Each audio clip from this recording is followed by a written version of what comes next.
we'll gather around, feel the love compound. Blue elephant is strong. Hey guys, welcome back to my channel. So we are going to make something for my son today. He wanted to give this girl he likes something for Valentine's Day, so we kind of talked about it. And her favorite color is pink, so we're doing pink mica and a pink green kind of shifting glitter. And we're gonna make a fox and a little tray. And then because I had some leftover resin, we're gonna make a little jar as well, and we're just going to go with it. Now for today right now I'm using Let's Resin's Fast Cure resin, and I am just mixing it up. Now it has a lot of bubbles in it because it's super thick and whatever, but because it's fast cure, you're going to want to pour it on the thin side anyway, so bubbles won't be an issue. And I am just going to give this a little bit of the Into Resin Aurora powder in pink, just to have that little bit of shine, not shine, but that little peek through of color. Now I am adding glitter to this, but because it's in the clear resin and I'm not going to actually color it, I want you to be able to kind of get a shift in color as well if my glitter sinks. Now, I am using Daniel Cooper's clear Elmer's glue, or it doesn't have to be Elmer's, just PVA glue, but it does need to be clear hack, and I am putting 1 drop in. Now, I have not, at least I don't think, used this in fast cure resin, so I was kind of scared to add too much. I wasn't sure if it was going to affect it or any of that. um so what I'm going to do is I just want the edge of this tray to have the kind of sparkle with the glitter. So I'm going around and I'm just putting it in the edge. Now, as you'll notice, I'm getting it everywhere because it's like dealing with a whole lot of snot and trying to get it to go in there because it's so goopy. It doesn't go well. Now, I could have been a lot cleaner about it, but I kind of don't mind it having a little bit, just a little bit of the glitter coming up around, like onto the flat part of the tray, just because I think it'll just add a little bit of just something extra to it, almost like if it's fading into the whatever color the background color is going to be, right?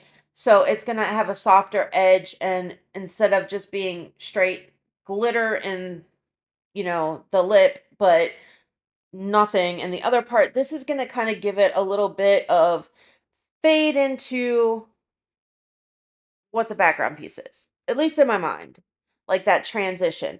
Now, I am taking my silicone tool and I'm going around both the inner and outer 90-degree edges of this mold just to make sure that I don't have any bubbles trapped in there.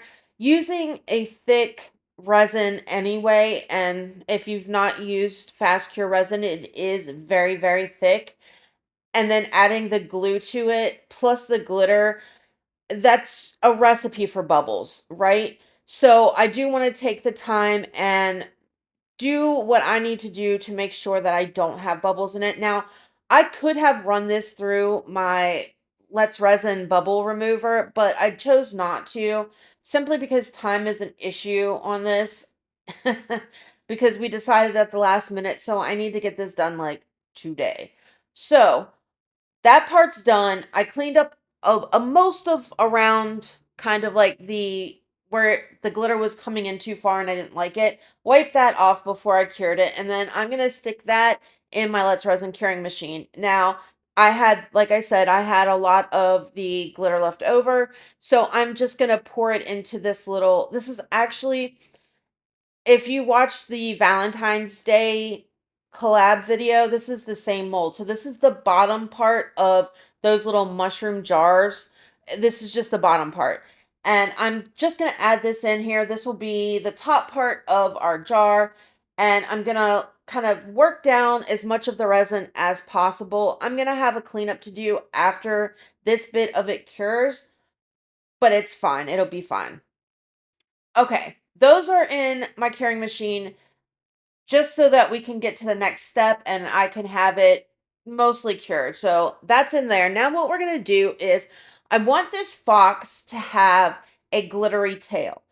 The way that this mold is, could I pour the color that I choose for the fox and have it come all the way up to the top and then pour regular two-part epoxy for the tail? Yes and no. It kind of slants down, so when I would pour like the straight color for the actual body of the fox, what would happen is I'm either going to have to pour it too high that it's going to start coming into the tail so that I could get the feet, or it's going to be too low. It's not going to get the feet, and I'm going to have a spot the way the tail kind of curves and whatever of the body that isn't going to be in the color, if that makes sense. So what I thought to do was I got some of my Let's Resin UV resin and I've got my dual light machine out, and I just took a little bit of clear and I put that kind of over very thinly just over the mold first in the areas that I want to put the resin, and that's because I don't want bubbles. So I know with having the glitter in there, I can have a tendency to have bubbles in there. I need to kind of move fast as I'm curing this because of the angles and all of the detail that's in this mold. I thought it would be a better idea to do that little bit of clear first. That's just going to kind of take away some of the issues. And then if I get a bubble in there, it's not going to be a surface bubble, so you probably won't even see it with all the glitter. So then I'm just taking my little silicone tool and layering this glitter on a little bit at a time, kind of moving it around, popping it under the light for a few seconds, just until it's set enough that it's not going to move. And then I'm adding more. And I'm going to do that until I have every part of the tail covered in this glitter mixture that needs to be covered. I'm not worried about filling it all the way. It's the bottom part doesn't necessarily matter. It's the actual part that you're going to see when this is sitting down that matters. So I thought that this was probably the easiest way to go about doing this than to pour the two-part epoxy in two or even three different pours, depending on how you're doing it. Wait for that to set. Even as a fast cure, it would take a lot longer. And going that way. This way, I can almost like paint it into the areas that I need it, set it real quick, and then I will, because it's in a mold and because I have it packed so thick with glitter, I will pop it under my machine for a good 5 minutes just to make sure, and I move it kind of halfway through to make sure that it is getting from all parts, like the top part of it where you can actually see through the mold, and then actual on the side of the mold so that I don't have any issues when I demold for the curing purposes. So that's going to be this part. Now, after that's done, then we're going to start working on the body and getting together the colors for everything else. I am taking my time doing this. Now, there is one part, you can kind of see it right here of the tail, that when I went in with that clear coat of UV resin, it filled that hole in, and that's fine.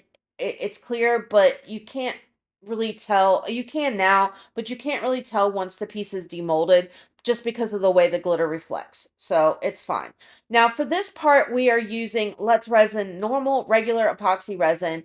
I mixed up 10 ounces of it because I figured that'd be about what I need. Divided it into 3 different cups. 1 cup is going to be clear. 1 cup, I'm using some of Let's Resin's Ocean White Pigment Paste, and we're going to make just a little bit of white. And then in the big pot, I am using Let's Resin's Deep Pink mica powder.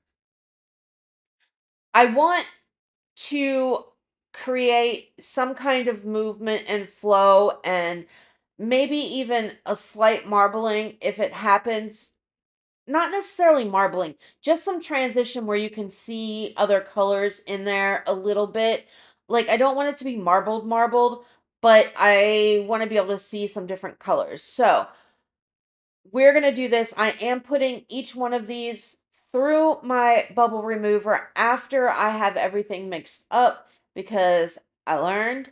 And um I'm going to make sure it's completely bubble free. You know, this isn't for me. This is for this girl that he likes. So I want to make sure that I get it as perfect as possible for her. So this pink is absolutely a beautiful, beautiful color. And it's just gorgeous. I mean, look at it. It's absolutely stunning.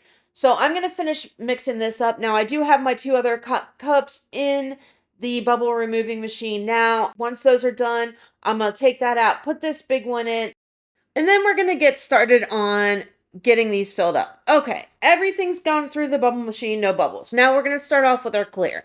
Now, if you've not done any of these kind of techniques before where you're using clear and then your colors, start with your clear. You can get different effects based upon how you layer it and what you use. There's a reason why I chose clear, I chose a pigment paste, and I chose a mica, because each one of these has a different weight to it and it causes the resin to move in different ways. So I started with my clear, put a little bit in each one first, and now I'm going in with my mica powder. And I'm pushing it and pouring right on top of the clear. Now, for the fox, I did go in and kind of squeeze him around a little bit in his face to make sure that there's no bubbles trapped in there. After I do my clear, I do the mica powder, and then I'm going to go in with my white, and then we're just going to kind of layer it up like this, pouring one directly on another. And this is going to cause some cool things to happen. Now you can get the crackle effect, you can get dragon scales, you can just get you can get, depending on the amount of color that you put in of each one and how much mica powder, how much pigment paste you use, how much clear you use, you can get different effects from doing it this way. You can get a marbling effect, you can get a crackle effect, a dragon scale effect, all these things, right? It's just learning how to do it. Now, I'm not necessarily going for any one particular kind of effect. I just want some movement. So it doesn't matter necessarily what it is, just that it is. Makes sense? Now that I've got kind of all of these in here, hindsight, I wish I would have had a little bit more clear as opposed to doing so much pink. I mean, pink is predominantly. Pink is the predominant color that I want this, yes, but I could have gone with a little bit more clear. Honestly, I could have gone with a little bit more white too, just so that those colors, I mean, the clear isn't going to come through as far as a color, but just so like the white comes through and the clear will help get more effects. You can use it as the last, instead of me finishing pretty much with the pink, you can use the clear as your last push, and that'll push all of those layers beneath that you poured one on top of each other out more and cause more effect to happen, if that makes sense. Now, those of you who have never maybe tried doing it like this, play around with it some. It's actually really fun. You get a lot of different effects, like I've said before, and you can get some cool things happening. So now I'm just topping each one of these up. I did go around my tray again, around those 90-degree angles, just to make sure, or 90-degree edges, 90-degree angles. I don't know.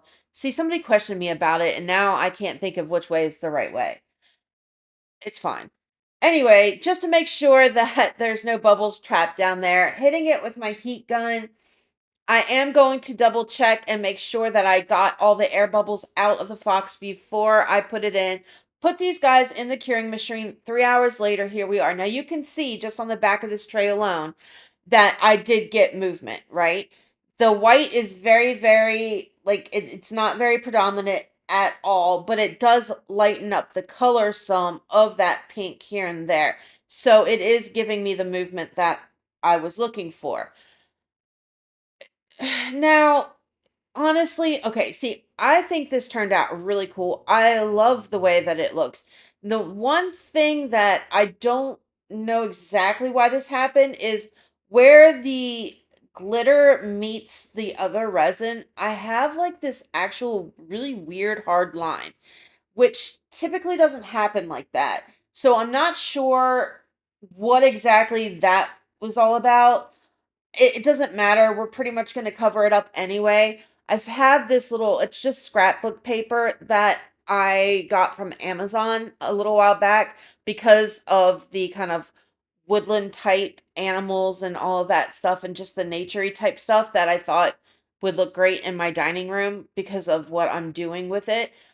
And I thought that this bird with the flower is just gorgeous and it will set this off so nicely. So all I did was I took that piece of paper, put it inside the tray because I don't have an actual template of it because that would involve thinking ahead of time and actually having a plan, which I don't do very often as far as that to actually make me, make my life easier. But it's all good. So I did go in, kind of push around the edges just to kind of get an idea of where I need to cut. And then I took a pencil because it was still going too far over. I need to have a little bit of space, just the tiniest little bit of space on each side. I am going to decoupage this onto it, but we're also going to do a clear coat on top just to seal it in and get that shine that you get from resin on it and just all of the things. But first, I need to get this down. So I'm just trimming it up just to make sure that I have a good, millimeter of space on each side. Now we are getting our Mod Podge out and I'm just going over the areas just lightly with some Mod Podge on the bottom so that it adheres to it. And then I'm going to place this in the position I want and of course screw up the first time around. So I made it all uneven. So I have to pull it up very carefully and put it back down again. And then I'm going over the top with it as well. Now, if you've not applied anything like this, there's different ways that you can add paper and stuff like that into it. For me, this is the easiest way I've found, and honestly, I have never had an issue with it coming up. I've never had an issue with it bleeding or changing the color of the paper once, if the resin were to sink in. I You can laminate, you can use tape, you can do a whole lot of other things. I prefer this way, and this is the way that I will use every single time because I have never, ever, not once had an issue with any kind of anything happening. If you can seal it with Mod Podge beforehand, but why? I'm saving a step instead of going over it. I'm putting it on the bottom, I'm putting it on the top, I'm completely sealing it in, and I'm gluing it right to the piece. So instead of going there, waiting for it to dry and all of that stuff, I'm just going to apply it to my piece just like this and give it a nice coat, not super, super crazy thick, but a good even coat of Mod Podge and let it dry. Let it dry completely before you add your resin into it. And then as long as you've covered it up 100% on the edges everywhere, you shouldn't have an issue with resin getting into the paper and soaking into it and changing colors. Not at all. I've not had that. I've even used real pictures and I've done it like this and I've not had an issue. Okay, so I put that in the curing machine for about 30 minutes. That's going to dry, make my life a lot easier. I don't have to wait a couple hours before we can add our top coat. Now it's time to demold the little pot, and I think it turned out really, really cute. Love it. Now for the fox. And of course, me being me, when I was moving the fox into my curing tray, dumped it all over the place. Well, not all over the place, but I did dump it. So it's not quite as full as it should be, which is unfortunate.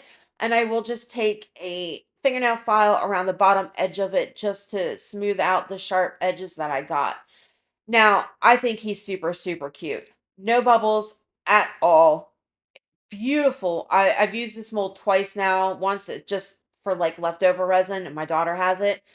Absolutely stunning. Love the way it turned out, but we're not done yet because now we've got to decorate her up a little bit and make this piece completely unique. So I am filing just the sharp edges. I did the same thing with the little pot as well. And then we need to decide how we are going to decorate her. So I've got these cute little acrylic butterflies, and I really thought that one would look cute on its tail and maybe one on its head or on its nose, just somewhere. So I'm going to put those out to the side. I also like the idea of putting it on the pot as well, so we'll see. But first I need to figure out the eyes.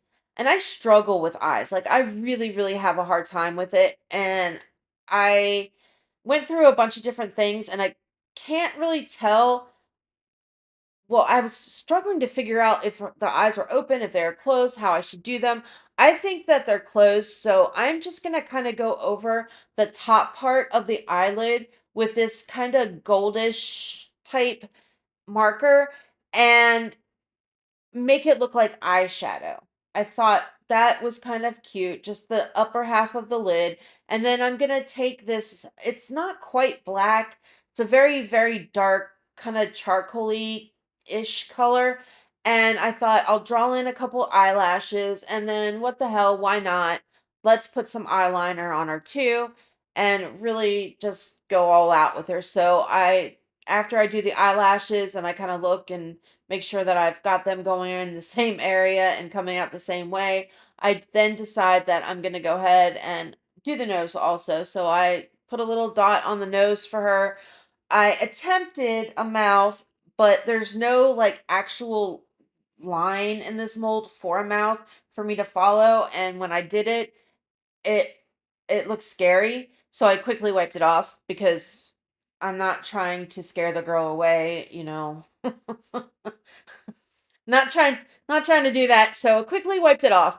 And then I decide that I want the eyes to have a little bit more definition, so this is where I'm going to put in the eyeliner on her, and I'm fairly happy with her face as far as that goes, but now we need to give her some jewelry. So, got out my rhinestones, and with the colors that I have going on, I've kind of got this, it's almost like a dark ish kind of rosy gold copper weird color.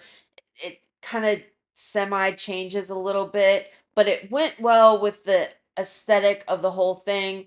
Got out my diamond glaze and we're going to give her some painted toenails and fingernails and some jewelry to accessorize with. And then we're going to get these butterflies on. I started using a little bit of the diamond glaze because I had it out for the butterflies, but then quickly decided that I don't think that's a good idea. So went back to the UV resin to do that. As I go through this part, I'm going to bounce off. I'll be back when we are ready to top coat our tray. Pink sparkly fox with nails painted bright, strolling through the woods in the moonlight. Butterfly friends, they flutter and glow, waiting for a fox that she loves so. Leaves rustle softly, whispers in the air, dreams of his arrival. She stands there. Anticipation builds her heart a song in the night where her love belongs. Oh, foxy rendezvous, stars paint the sky, handsome fox appears, love can't be denied. Their tails entwine as the world fades away. In the woods, they'll dance till the break of day. Her friends gather round, wings shimmering bright, guiding the path, casting playful light. His scent in the breeze, approaching fast. Moments like these are meant to last. Beneath the canopy of ancient trees, whispers of love float on the breeze. Two hearts meet, no need for Okay, words. so I think Joy it looks and really, laughter really, like really cute. I love the songbirds. butterflies on it. All right, for the top coat, I am using Let's Resin's Fast Cure Resin again. I'm taking a little bit of the Unicone crushed crystal, putting that in there just for some sparkle on top of this. We are going to top coat it very thinly. These trays are the typical ones that everyone and their mother has. and they don't have a lot of depth to them. So I want to make sure that it's not too thick and we're losing the ability for it to be a tray. So I am slowly pouring it in, and then I'm going to get my heat gun, smooth it out, make it more not pliable, make it more liquidy, runnier, thinner. That's the word I'm looking for. Make it thinner so that I can take my craft stick and just touch the edges all over this with the craft stick, get that resin all spread out. And then I decided that because I have the glitter along the top part of this tray, and if you've ever worked with glitter before and you've done this, you know that you can get a lot of those little tiny holes, the little air bubble holes, because of the amount of glitter that you put in, and it just doesn't, the bubbles just don't always like to go through all of that glitter. So I am going to top coat the very edge of this tray. And now obviously I have this sped up really fast because this took me a hot minute to do.